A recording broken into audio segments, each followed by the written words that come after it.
Good morning, welcome to 95 news. ప్రతిక్షణం ప్రజాక్షేమం కోసం. ముందుగా పేపర్ వార్త కార్యక్రమానికి స్వాగతం.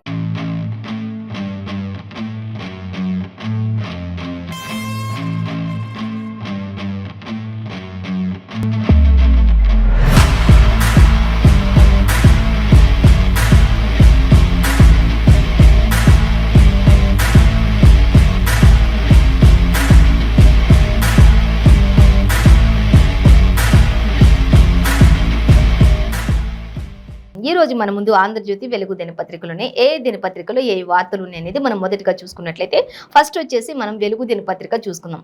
వెలుగు దినపత్రిక చూసినట్లయితే మనకి ఈ రోజు ఫస్ట్ ప్రధానంగా అంటే వెలుగు దినపత్రికలో మనకి ఇచ్చింది మన నినాదం ప్రపంచ శాంతి అనేది మనకి క్లియర్గా ఫస్ట్ అంటే మనకు అదే ఇచ్చారు.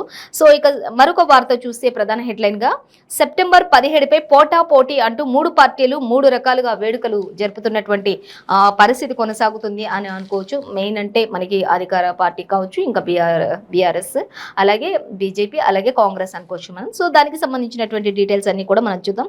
సో ఇక మరొక వార్త చూస్తే సెన్సేషనల్ సృష్టిస్తున్నటువంటి ఒక హాట్ టాపిక్, ఇప్పుడు ప్రజెంట్ సిచ్యువేషన్ లో ఉన్నటువంటి టాపిక్ అంటే ఇంకా చంద్రబాబు రాజమండ్రి జైలుకు అంటూ ఇచ్చారు మనకి. సో దానికి సంబంధించి చూద్దాం. ఇక 14 రోజులు రిమాండ్ విధించారు అనే దానికి సంబంధించి కూడా మనం డీటెయిల్ చూద్దాం. ఈ రోజైతే ఇంకా మెయిన్ ప్రధానంగా అంటే ఇప్పుడు ఉన్నటువంటి ఒక గత 2-3 రోజుల నుంచి జరుగుతున్నటువంటి హాట్ టాపిక్ అంటే చంద్రబాబు యొక్క స్కామ్కి సంబంధించి, ఇంకా దాని స్కిల్ డెవలప్మెంట్ స్కామ్కి సంబంధించి ఒక టాపిక్ అయితే నడుస్తుంది. దానికి సంబంధించి కూడా మనకి ఇక్కడ ఒక హెడ్లైన్గా ఇచ్చారు. సో దానికి సంబంధించి కూడా డీటెయిల్స్ అన్నీ చూద్దాం. మనం ఫస్ట్ అయితే ప్రధానంగా హెడ్లైన్స్ ఏమి ఇచ్చారు అనేది చూద్దాం. అలాగే ఇక స్కీములకు ఓటర్ కార్డు అంటూ మనకి ఇక్కడ దళిత బంధుకు సంబంధించి ఒక వార్త అయితే వెలుగు దినపత్రికలు ఇచ్చారు. సో చూద్దాం అది కూడా. ఇక శవాల దిబ్బ 2000 దాటిన మొరాకో భూకంప మృతుల సంఖ్య అంటూ కూడా మరి ఫ్రైడే నైట్ వచ్చినటువంటి ఆ యొక్క మొరాకాలో జరిగినటువంటి భూకంప ప్రకంపనల వల్ల మరి అక్కడ జరిగినటువంటి ఆ యొక్క ఘోర మృతుల సంఖ్య చూసుకున్నట్లయితే 2000 దాటింది. అంటే ఆ రోజు జరిగిన రోజు చూసుకున్నట్లయితే 1000కి పైగా అని చెప్పడం జరిగింది. కానీ ఇప్పుడు 2 రోజులుగా చూసుకున్నట్లయితే ఇంకా 2000 దాటి అంటే శిథిలాల కింద చిక్కుకున్న వారిని అందరినీ కూడా తీస్తూ ఉన్నప్పుడు చాలామంది క్షతగాత్రులను హాస్పిటల్లో ఉన్నప్పుడు వాళ్ళు కూడా చాలామంది విషమంగా ఉన్నటువంటి పరిస్థితులు కూడా కొనసాగే, వారిలో కూడా కొంతమంది ఇదైనటువంటి పరిస్థితి. సో వాళ్ళకి సంబంధించి అన్నీ చూసుకున్నట్లయితే శవాల దిబ్బలుగా అక్కడ మారినటువంటి పరిస్థితి కనిపిస్తుంది. అంటూ 2000కు దాటినటువంటి మరొక భూకంప మృతుల సంఖ్య అనేది కూడా మనకి ఇక్కడ ఇవ్వటం జరుగుతుంది. సో అవన్నీ కూడా చూద్దాం. అలాగే మరొక వార్త చూసినట్లయితే ప్రాణం తీసిన ఓవర్ స్పీడ్ అంటూ మనకి ఇక్కడ ఒక కారు ఇంకా ముళ్ళ పొదల్లోకి దూసుకు వెళ్ళినటువంటి దృశ్యాన్ని అయితే మనకి ఇక్కడ ఇస్తూ ఉన్నారు. అక్కడ చుట్టుపక్కల పొలాలు కూడా ఉన్నాయి. మరి ఆ వేగంగా మరి ఒక చెట్టును ఢీ కొట్టడం కూడా జరిగింది అనేది అయితే మనకి ఇక్కడ ఇచ్చారు. సో అవి కూడా ఎక్కడ ఏంటి అనేది కూడా డీటెయిల్గా చూద్దాం. అలాగే ఫస్ట్ మనం చూసినట్లయితే మనకి మన నినాదం ప్రపంచ శాంతి అనేది G20 సమ్మిట్కి సంబంధించి ఆల్రెడీ శనివారం ఉదయం నుంచి జరుగుతున్నటువంటి G20 సదస్సుకు సంబంధించి డీటెయిల్స్ ఆల్రెడీ మనం ఇంతకుముందు చెప్పుకోవడం. సో నిన్నటితో ముగిసినటువంటి ఈ యొక్క ప్రపంచ శాంతి నినాదం అంటూ చెప్పుకోవచ్చు. సో దానికి సంబంధించి మనం ఫస్ట్ డీటెయిల్స్ చూసినట్లయితే 1 ఎర్త్ 1 ఫ్యామిలీ 1 ఫ్యూచర్ కలలు సాకారం చేసుకుందాం అంటూ ఒకే భూమి ఒకే కుటుంబం ఒకే ఎలక్షన్ అనేది ఒకటే జీవితం ఒకటే భవిష్యత్తు అని కూడా చెప్పుకోవచ్చు. ఈ విధంగా మనం ముందుకు సాగుదాం, ఇలాంటి కళల్ని మనం సాకారం చేసుకుందాం అంటూ ప్రధాని మోదీ చెప్పడం మనం గమనించవచ్చు. సో దీనికి సంబంధించి ఇంకా ప్రధాని మోదీ ఏం చెప్తున్నారని చూస్తే G20 సమ్మిట్ ముగింపు వేడుకలో నరేంద్ర మోదీ చివరిగా ఇచ్చినటువంటి పిలుపు ఇది.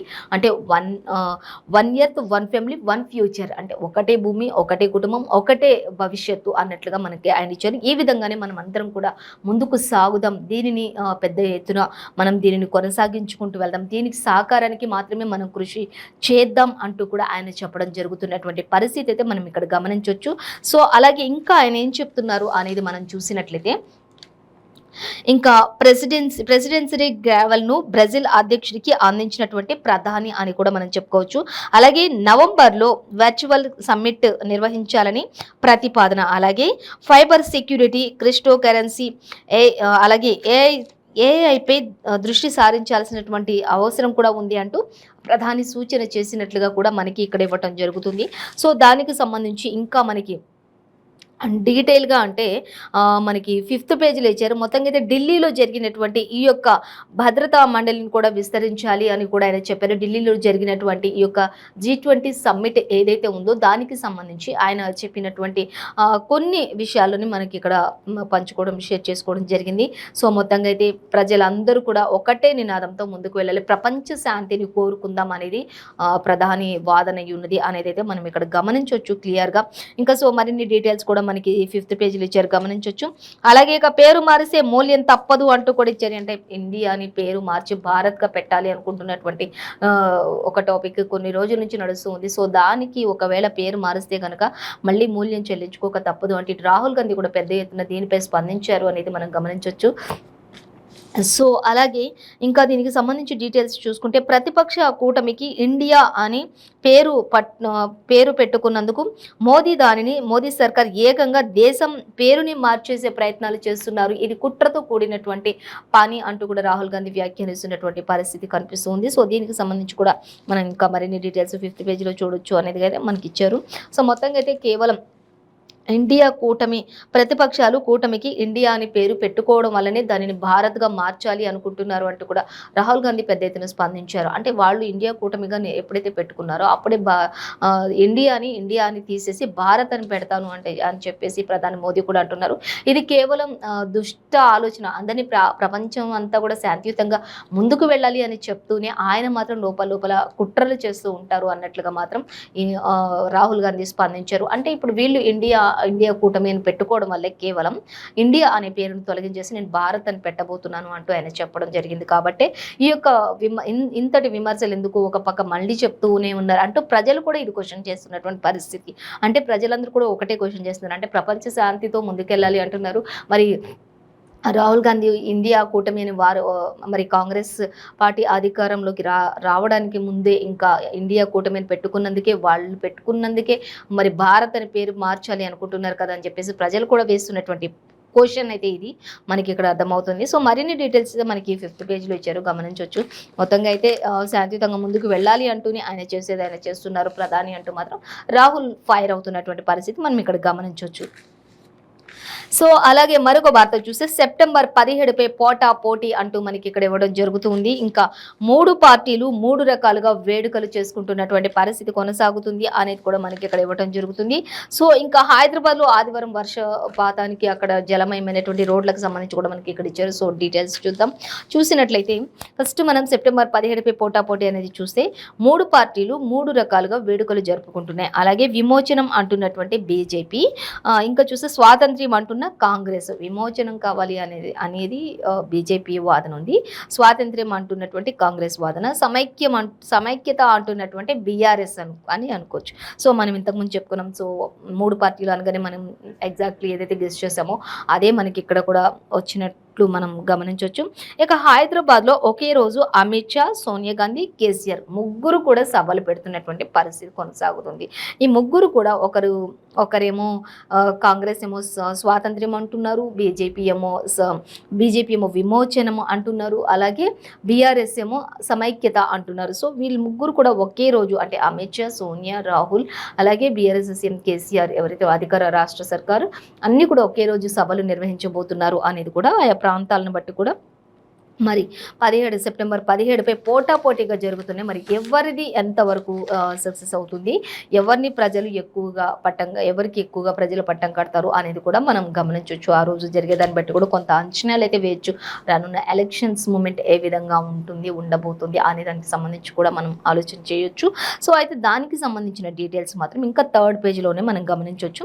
అలాగే ఇంకా మనం చూసినట్లయితే మరొక వార్త, ఇక ఇప్పుడు హాట్ టాపిక్ అనేది అయితే రాజమండ్రి జైలుకు బాబు అనేది నిన్నంతా కూడా మరి రెండు తెలుగు రాష్ట్రాల ప్రజలందరూ కూడా ఉత్కంఠంగా టీవీలకే అతుకుపోయినటువంటి పరిస్థితి. ఎన్నో సంవత్సరాల తర్వాత మళ్ళీ ఫస్ట్ టైం అని చెప్పుకోవచ్చు. 2 తెలుగు రాష్ట్రాలంతా కూడా ఉత్కంఠంగా ఎదురు చూసినటువంటి అసలు ఏం జరుగుతుంది ఏం జరగబోతుంది అనేది కూడా చాలామంది మరి టీడీపీ శ్రేణులు కావచ్చు, కుటుంబ సభ్యులు కావచ్చు, ఇంకా ఇతరత్ర మంత్రులు, ఎమ్మెల్యేలు, ఎమ్మెల్సీలు, మాజీలు అందరు కూడా మరి ఎందుకంటే చంద్రబాబు నాయుడు ఒక మాజీ ముఖ్యమంత్రి కాబట్టి ఆయన మరి ఆ యొక్క స్కామ్ ఏదైతే ఉందో దానికి సంబంధించి మరి ఏం జరుగుతుంది అనేది కూడా మరి అప్పటికి సిఐడి అధికారులు అందరూ కూడా విచారించడం కూడా జరిగింది. పక్కా ప్లాన్ ప్రకారమే ఇది శనివారం మరి తెల్లవారుజాము నుంచి ఆయనను మరి అరెస్ట్ చేయడం జరిగింది. అక్కడి నుంచి విజయవాడకి రోడ్డు మార్గంలో చాలా కట్టుదిట్టమైనటువంటి పరిస్థితులలో ఆయనను విజయవాడ వరకు తీసుకెళ్లడం జరిగింది. అక్కడ ఆయనను కోర్టులో హాజరుపరిచారు. ఆ సమయంలో కూడా చాలామంది మంత్రులు, ఎమ్మెల్యేలు అందరూ కూడా వెళ్ళారు అక్కడికి. మా నాయకుడిని ఎందుకు అరెస్ట్ చేశారు అంటూ కూడా చాలా మరి ఉద్రిక్తత వాతావరణం మీద అక్కడ చోటు చేసుకుంది. అయినప్పటికీ కూడా మరి ఎంతోమంది పోలీసు బలగాలతోటి, పోలీస్ శాఖ వారు అందరూ కూడా కట్టుదిట్టమైన చర్యలతోటి మరి ఈ యొక్క మరి స్కామ్కి సంబంధించి అక్కడ విచారణ కొనసాగించడం జరిగింది. సో మొత్తంగా అయితే చంద్రబాబు సైడ్ కూడా మరి ఢిల్లీ నుంచి మరి సిద్ధార్థ్ లూథ్రాని కూడా పిలిపించారు. ఆయనకి గంటకు ఇంత అమౌంట్ అనేది కూడా ఒక్క రోజుకి చూసుకున్నట్టయితే 1.5 కోటి పెట్టి కూడా ఒక లాయర్ని కూడా వారు మాట్లాడుకున్నటువంటి పరిస్థితి. అంటే అంతకుముందు నుంచే వారికి ఆ లాయర్స్ ఉండొచ్చు. ఒకవేళ మరి వారు కూడా వాదనలు మరి తీవ్రమైనటువంటి వాదనలు వినిపించినప్పటికీ కూడా మరి ఈ పరిస్థితి అయితే మరి సిఐడి అధికారులు అందరూ కూడా ఐటీ శాఖ అధికారులు అందరూ కూడా విచారించిన నేపథ్యంలో ఇది ఇంకా మరి దీంట్లో ఇంకా తెలియాల్సిన విషయాలు ఇంకా చాలా ఉన్నాయి. అంటే యాక్చువల్లీ నిన్న 1 గంట 2 గంటల్లోనే రావాల్సినటువంటి ఈ సమాచారం, ఇది ఒక కొలిక్కి రావాల్సినటువంటి ఈ విషయం ఇంకా పెరుగుకుంటూ అంటే ఒక తీగలాగితే డొంక కదిలినట్టు ఒక్కొక్క విషయం బయటకు వస్తూ ఉన్నటువంటి నేపథ్యంలో ఇంకా చివరిగా 6 o'clock వరకు కూడా మనకి ఆన్సర్ రాకపోవడంతో మరి యొక్క ఏటూ కూడా తేలనటువంటి పరిస్థితి ఉంది స్కామ్కి సంబంధించి. అంటే డీటెయిల్స్ అన్నీ కరెక్ట్గానే ఉంటున్నాయి కాబట్టి ఇంకా విచారించాల్సింది చాలానే ఉంది కాబట్టి ఇంకా ఇప్పుడు మరి రిమాండ్కు తరలించిన అంటే జ్యుడిషియల్ రిమాండ్ కోర్టు విధించినట్లుగా తెలిసింది. ఒక 14 రోజులు అంటే ఈ నెల 22 వరకు కూడా ఆయనని ఇంకా మరి జ్యుడిషియల్ రిమాండ్కు తరలించినట్టుగా తెలుస్తుంది. అయితే రాజమండ్రి సెంట్రల్ జైలుకు రావడం జరిగింది. రాత్రి కూడా ఆయనను తీసుకురావడానికి ప్రజలందరూ కూడా ఎంతో ఉత్కంఠంగా మరి స్కామ్ అనేది అబద్ధమని నిరూపించడానికి ఎన్నో ప్రయత్నాలు చేశారు. యాక్చువల్లీ అసలు ఇది బయటికి రావడానికి కూడా గత మరి తెలుగుదేశం పార్టీ అధికారంలో ఉన్నప్పుడే ఇది బయటకు వచ్చింది. అంటే వాళ్ళు అన్ని కోట్ల రూపాయలని తీసుకెళ్లి విదేశాలలో పెట్టుబడులు పెట్టి కంపెనీస్కి అంటే డొల్లర్స్కి పెట్టి ఇలా డొల్ల కంపెనీలకు పెట్టడం వల్ల అక్కడి నుంచి వస్తున్నటువంటి కోట్ల రూపాయల ఆదాయం ఈ కంపెనీలకి ఎక్కడి నుంచి వస్తుంది అంటూ జిఎస్టీ అధికారులు, అసలు ఇంతటి జిఎస్టీ అధికారులు మొత్తం కూడా వాళ్ళు అసలు ఎక్కడి నుంచి ఇంత డబ్బు అని చెప్పేసి వాళ్ళు ఎంక్వైరీ చేసినప్పుడు అసలు ఈ విషయాన్ని బయటికి రావడం జరిగింది. సో అక్కడితో ఇదంతా కూడా స్కామ్ బయటకు వచ్చింది. అప్పటి నుంచి కూడా ఇదైతే మరి కేసు ఇది నడుస్తూనే వస్తూ ఉంది. సో ఇప్పటికీ ఇది ఒక కొలిక్ అయితే వచ్చిందని చెప్పుకోవచ్చు. సో దీని ద్వారా ఇప్పుడు ఇంకా ఆయనని రిమాండ్కి తరలించడం జరిగింది కాబట్టి అక్కడ కూడా ఆయనకి ఒక స్పెషల్ మరి ఆయన ఒక బుల్లెట్ ప్రూఫ్ వాహనంలో ఆయనను తరలించడం జరిగింది. మధ్యలో కూడా చాలా మరి సెక్యూరిటీ తోటి తీసుకురావడం జరిగింది. ప్రజలంతా కూడా రోడ్డు పొడవున అంతా కూడా మరి తెలుగుదేశం పార్టీ నినాదాలతోటి కొనసాగింది. ఇటు చంద్రబాబు కూడా లోకేష్ బాబుకి ఫోన్ చేసి పరామర్శించడం, ఫోన్లో మరి ధైర్యంగా ఉండాలని చెప్పడం కూడా జరిగింది. ఇంకా తుది తీర్పు అయితే ఇంకా రిమాండ్కి తరలించడం అనగానే మరి తెలుగుదేశం పార్టీ శ్రేణులు కొంత మరి ఆందోళన అయితే నెలకొందని చెప్పొచ్చు. మరి సో దీనికి సంబంధించి ఇంకా అక్కడ ఏపీలో ఉన్నటువంటి అధికార పార్టీ మాత్రం మరి చట్టం తన పని తను చేసుకుపోతుంది, ఇది రాజకీయ కక్ష అని చెప్పడానికైతే లేదు, ఇది రాజకీయ కుట్ర అయితే కాదు, కావాలని చేసింది అయితే కాదు, ఎవరు చేసింది వాళ్ళు అనుభవిస్తున్నారు అన్నట్లుగా అక్కడ ఉన్నటువంటి సర్కారు వైఎస్ జగన్ సర్కార్ మాత్రం మాట్లాడుతున్నటువంటి పరిస్థితి కొనసాగుతుంది. సో మొత్తంగా అయితే ఇప్పుడు ఇంకా అక్కడ ఆయనకి బుల్లెట్ ప్రూఫ్ వాహనంలో తీసుకువెళ్తున్నప్పుడు కూడా మధ్యలో ఒక వాహనం బ్రేక్ అయిపోయినప్పుడు వేరే వాహనంలోకి కూడా మార్చడం జరిగింది ఆయనను తీసుకువెళ్తూ ఉన్నప్పుడు అంటూ కూడా మనకి తెలుస్తుంది. సో నిన్న నైట్ అంటే ఆదివారం అర్ధరాత్రికి సెంట్రల్ జైలు వరకు అక్కడ చేరుకోవడం జరిగింది. అక్కడ కూడా ఆయనకి